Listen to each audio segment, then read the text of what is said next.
Hello everyone. Today we witness the end of an era.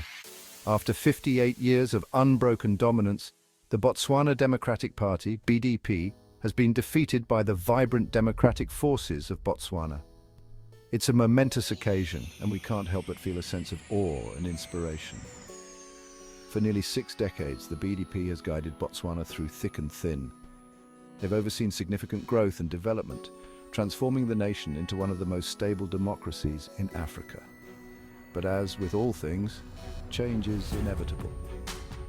Today, that change has come, and it has come with the voice of the people. I want to take a moment to congratulate the people of Botswana. Your voices have been heard, and your dedication to democracy has brought about this historic shift. It's a testament to your enduring spirit and your unwavering belief in the power of the people.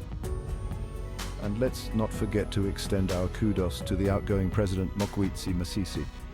His gracious concession and commitment to a peaceful transfer of power are shining examples of true leadership.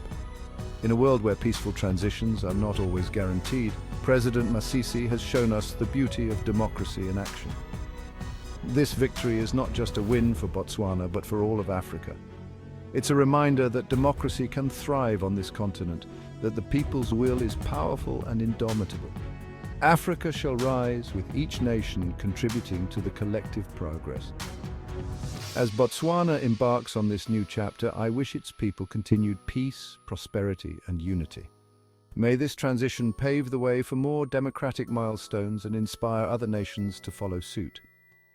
So here's to Botswana, to democracy, and to the enduring spirit of the people. The end of an era marks the beginning of another, filled with hope and endless possibilities. Stay inspired, stay engaged, and always believe in the power of your voice. Africa's future is bright, and it starts with moments like these. Thanks for watching, and until next time, stay informed and stay inspired.